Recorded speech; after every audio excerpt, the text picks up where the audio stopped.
Continue our lecture on integral calculus. So this time, our third meeting is basic integration formulas continuation for formula number 11 and 12. Because our first 10 formulas that we have discussed those previous weeks are also basic integration formulas, and those are power formulas, and then the trigonometric function, the integral of trigonometric function.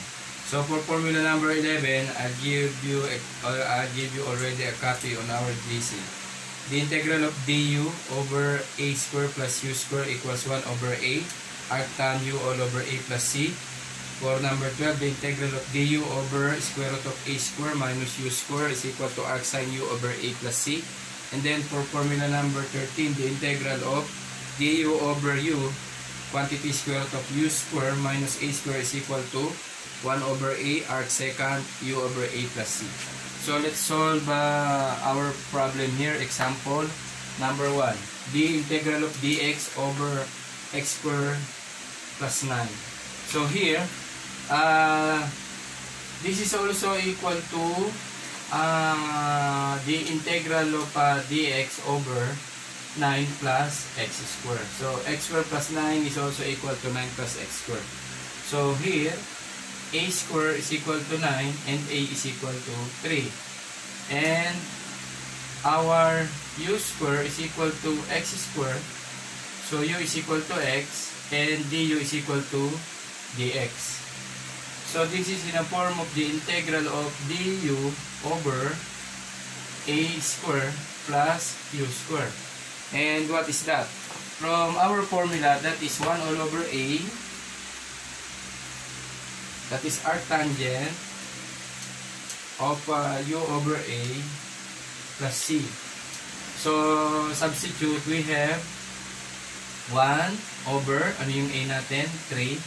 Then, arc tangent, ano yung u natin? That is x over, ano yung a? That is 3, and then plus c. So, ito yung ating final answer. No? That is for number 1. Let's continue. Number 2 example is the integral of dx over square root of 25 minus 16x squared. So, ang parang kamukha nito ay du all over square root of a square minus u square. And that is, ang formula is arc sine of u over a plus c. So in here, our a square is equal to 25, a is equal to 5. Then u square is equal to 16x square. So u is equal to 4x. So du is equal to 4 dx. Or dx is equal to du over 4. So we have the integral of, from here, substitute natin. Dx is du over 4 over square root of 25 is a square, and then minus u square. So equals 1/4 the integral of du over square root of a square minus u square. So equals 1/4. Constant yon, nilabas. And then ito, ang answer dito ay arc sine of u over a plus c. But what is u? U is 4x. And then what is a? 5. Okay? And then plus c. So ito yung final answer natin. Let's see kung tama. So So number 2 is 1/4 arc sine 4x over 5 plus c. Okay? Pause. Okay, for our example number 3, we have the problem of integral dx over x multiplied by square root of 4x squared minus 9. So this is also equal to the integral of du over u square root of u square minus a square. So that is 1 over a arc secant of u over a plus c. So guys, ako mismo hindi ko kabisado itong formula na ito. Kaya hindi ko naman din pinapakabisado sa inyo. So, what is our u here? So, u square is equal to 4x square. So, u is equal to 2x. So, du is equal to 2 dx. And dx is equal to that is du over 2. And a is equal to 9. A square is equal to 9. A is equal to 3. So, from here, we have the integral. Okay? Ano yung du natin? Ang du natin ay 2 dx. Okay? Ang du ay 2 dx. Or from here, ang dx ay du over 2. Du over 2. Over. Okay? Ang x natin ay u over 2. Saan galing yun? Okay, dito no? From here. Ayan. U over 2 is equal to x. Okay? So, ulitin natin the integral of ano yung dx. Ayan yan. Ang dx ay du over 2. Saan galing yan? Ito yon. Okay, over. Ano ang x natin? Ang x natin ay u over 2 galing dito. So, square root of 4x square. So, ang 4x square ay u square. Minus 9 is a square. So, here, cancel ang 2. Okay, so ano ang natira? The integral of du over u square root of u square minus a square. So, simply, that is 1 over a arc secant of u over a plus c. And then substitute, that is 1 over a is 3. Then arc secant u, ang u natin ay 2x over a ay 3.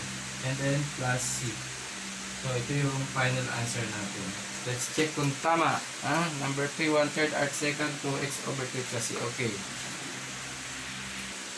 Okay, so for problem number 4, the integral of x squared dx over square root of 1 minus x raised to 6. So, ang parang forma nito ay du over square root of a square minus u square. And that is r sine of u over a plus c. Tama ba po? Okay, tama, no? So, ano ang ating a dito? A square is equal to 1 such that a is equal to 1 also. And for our u square, that is x raised to 6. So u is equal to x cube. Para pagka yung cube ay in-square mo, that is x raised to 6, ano? And then ano ang du? Du is equal to 3x squared dx. Okay? So, x squared dx is equal to du over 3. So, now, magsasubstitute na tayo. So, equals from here, in terms of yung lahat, the integral. Okay, x squared dx, du over 3 over square root a minus a square minus x raised to 6 u square. So that is equal to the integral or 1/3 integral of du over square root of a square minus u square. Nilabas yung 1/3 constant. So ang sagot nga ito na. no? Arc sine of u over a plus c. And then, sa substitute natin yung u is equal to x cube, and then a is 1. Okay? So, kaya lang may 1/3 dito, no? Saan galing yung 1/3? Doon sa constant na yun. And then, plus c. So, yung over 1, pwede na rin hindi isulat yun. 1/3 arc sine of x cube plus c. So, ito yung final answer. So, let's check kung tama. For problem number 4, 1/3 arc sine of x cube plus c. Okay, tama. Now, let's continue. Problem number 5, the integral of x dx over x to the 4th plus 3. So, makikita nyo, wala naman siyang square root. No? Sana bilang yan. Doon lang sa du all over a square plus u square. The integral of du over a square plus u square. So, wala namang square root. Kahit magkabaliktad yan, a, and then, yun ang ating u. So, that is 1 all over a arc tan of u all over a plus c ang answer dyan. So, ngayon, ipoforma na natin. No? We have a square is equal to 3 such that a is equal to square root of 3. Okay yun. So, now, we have u square is equal to x to the 4th such that u is equal to x square. So, du is equal to 2 x dx, and our x dx is equal to du over 2. So here, no, sasubstitute natin lahat ng for u para maging kaporma nito. Ano ang x dx?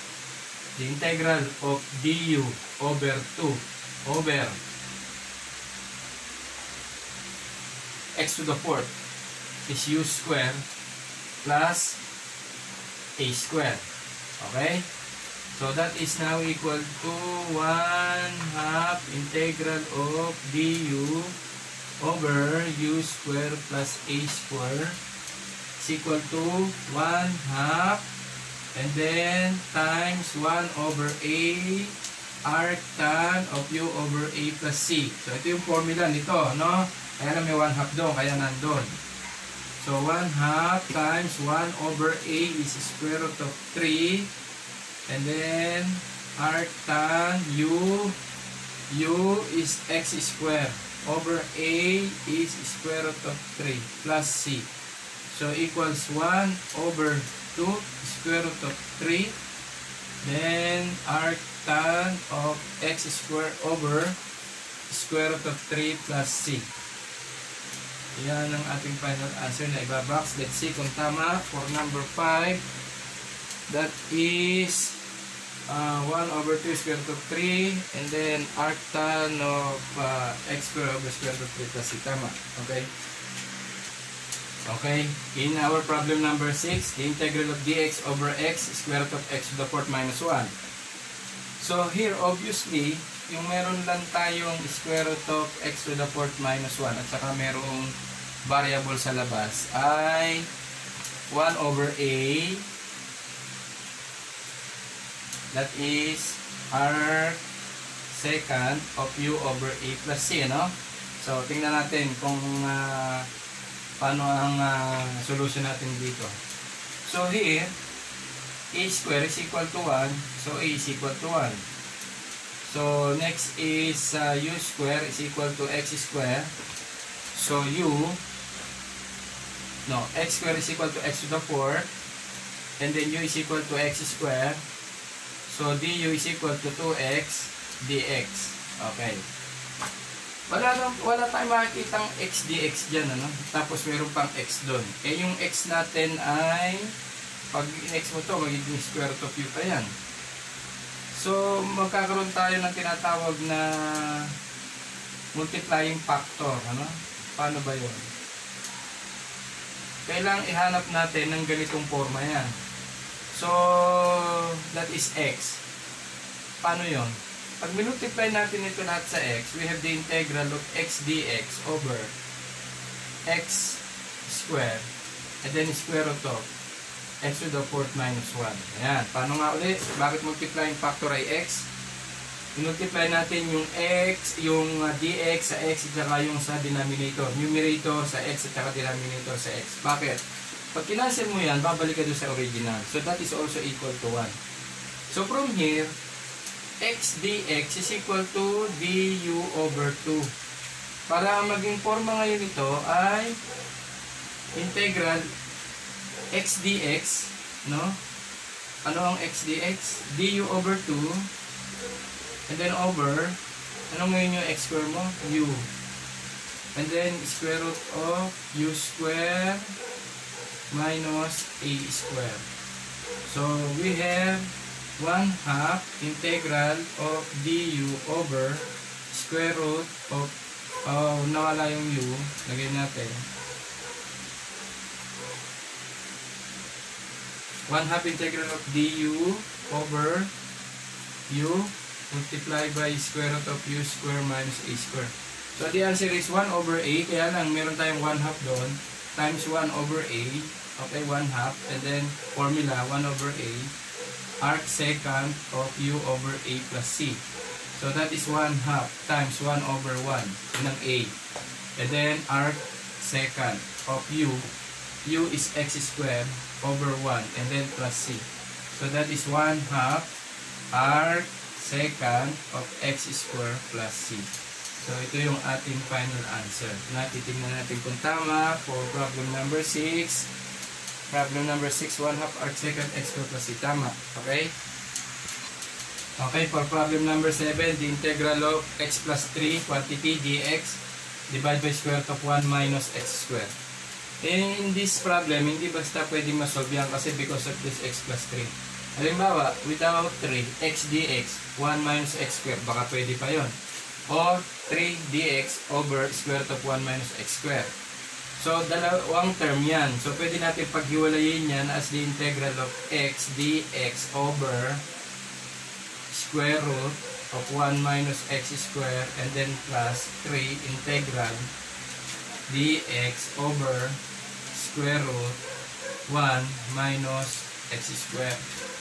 Paano naging dalawa? Ayan, ito sa numerator, ito yan sa numerator. So ito sa una, we have a square is equal to 1.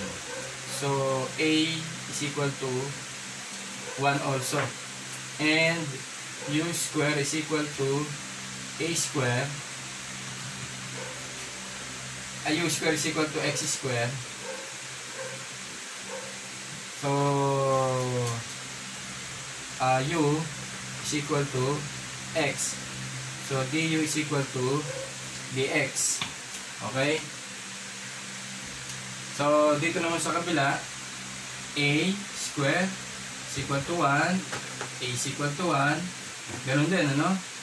So u square is equal to x square, u is equal to x, du is equal to dx. Okay. So, ang magiging answer natin dito, hindi pwede yung ito walang problema, no? Okay, ito pwede siyang forma ay ano ba yung merong over 1, that is arc sine of u over a. That is arc sine of u over a plus c. So, ang solution nito is 3. And then, yung dx natin ay du over square root of a square minus u square is equal to 3 arc sine of u ay x over a. Ang a natin ay 1 and then plus c. Or that is 3 arc sine of x plus c. Yan ang solution dito sa second. Alone. Pero ito, yan ang problema pa natin. So, ang gagawin natin dyan, gagawin natin ganito, power formula.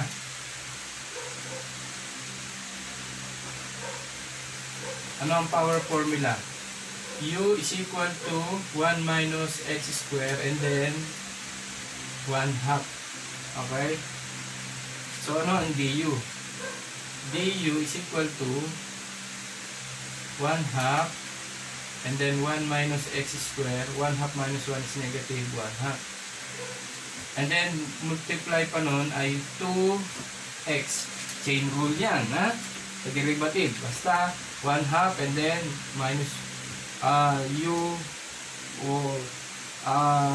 u raised to n is n and then n minus 1 and then derivative pa nun, ano? So, of course, we have dx here. So, cancel ito. We have du is equal to 1 minus x squared raised to negative 1/2 and then dx. Or du is equal to dx over 1 minus x squared. Yan. So, ito pala ay let's check kung tama. Okay. So, negative siya. So, negative. So, originally, nasa ilalim, no? Ito pala ay negative. So, ito ay negative. Negative ito. At ito, negative 1/2 minus 1 ay negative 3/2 na. So, ito ay negative. Bakit negative? Kasi negative yun.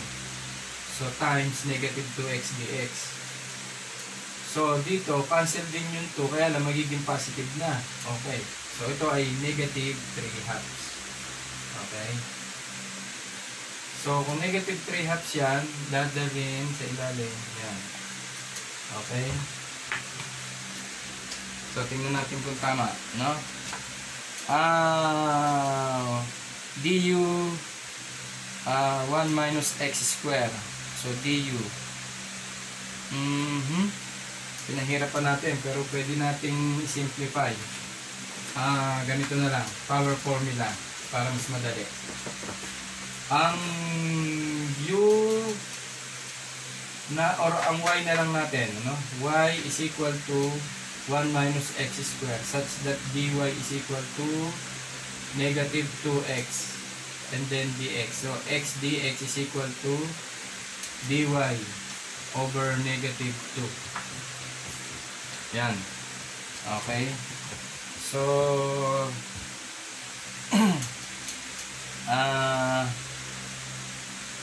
magiging u raised to 1/2 na lang. So, ito, ang magiging solution nito, the integral dy over negative 2 over, and then, square root of y. Ganon. Ha? Paano nangyari nga ulit yun? Ayan. Ulitin natin. By power formula, ito, no? Yun ang ginawa natin. Another variable, hindi na pwedeng yun kasi nandun na yun, magiging redundant. So, dy, ito na yun, yung derivative nito, kasi derivative ng 1 ay 0. So, negative 2x dx. So, dy over negative 2, dinala mo doon para maging x dx. So, ang x dx mo ay dy over negative 2. Ito, square root of your y. Okay? So, magiging ano yan? Ang answer dyan ay negative 1/2 and then dy over square root of y. Or that is negative 1/2. Ano ang integral ng y raised to negative 1/2? Power formula yan. That is negative 1/2 and then y raised to 1/2 over 1/2. Power formula, ha? Y exponent plus 1 over y exponent plus 1. So, cancel na yung 1/2 dito. Ano na lang natira? Y raised to 1/2. So, ito pala, yung una, ang sagot dyan ay y. So, ano yung pinaka-y natin? 1 minus x squared and then raised to 1/2. Sa unang term, plus sa pangalawang term, 3 arcsine of x plus c. So, that is 1 minus x squared square root and then plus 3 arcsine of x plus c. So, let's see kung tama yung answer natin. Kuya, ha? Wait lang, ha? Okay. Yan, tama. Okay. Ipaliwanag ko ulit natin. So, from our original problem, pinaghiwalay natin. Okay? And then ito, walang problema. Constant yan, nilabas. Tapos ito, arcsine of u over 8. Kaya ito, sagot sa second term. Okay, sa unang term na nito. So, dito, yung square root of 1 minus x squared, ginawa natin siyang y power formula. Kinuha yung dy. Okay. So, dy over negative 2 is x dx. Okay. So, yung dy over negative 2 na x dx, ito yun, over, ito yung square root of y. So that is negative 1/2. And then square root of dy over square root of y is equal to negative 1/2. Integral of y, negative 1/2 kasi nasa ilalim. Magiging negative sa ibabaw. So cancel. Ngayon lang nakalimutan yung negative doon. Yon. Okay? Power formula yan. So ito ay nakalimutan lang negative doon. Yun na ang final answer. Okay? So ito ang ating tamang sagot nung integral na yan. Okay, let's continue. Problem number 8. Our last example under basic integration formulas, which is the integral shielding inverse trigo function. So, for number 8, the integral of dy over y squared plus 10y plus 30. Kung titingnan natin, parang walang solution, ano? Kasi walang kamukha dyan, yung mga square root and then yung mga a square plus u square. So, ito, pwede rin natin sabihin ito na integral dy over, ito kasing, let's say, y square plus 10y plus 25 plus 5. O, di ba? Saan galing yun? 30. Yun, 25 plus 5. Iisip ka ng perfect square. So, ang perfect square nito is y plus 5 quantity square.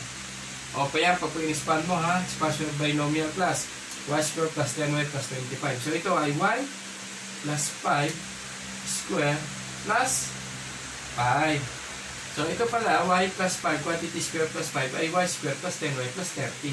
So, ang formula nito ay du all over u square plus a square, which is equal to, medyo laki lang ang sulat ko, du over u square plus a square is equal to 1 over a arctan of u over a plus c. Yan na yun. So, ano ang u natin? Ang u square natin ay y plus 5 quantity square. Ano ang u? Y plus 5. Ano ang du? dy. On the other hand, ano ang a square? That is 5. Ano ang a? Square root of 5. So, equals, magsasubstitute na, dy, du, over y plus 5 square. And then u square plus a square. O, that is 1 over a arctan of u over a plus c. So, equals, substitute tayo, 1 over, ano ang a? Square root of 5. And then, arctan u. Ang u natin ay y plus 5 over a. Ang a ay square root of 5 plus c. So, ito yung ating final answer. Titignan natin kung tama. Okay. Tama. Okay.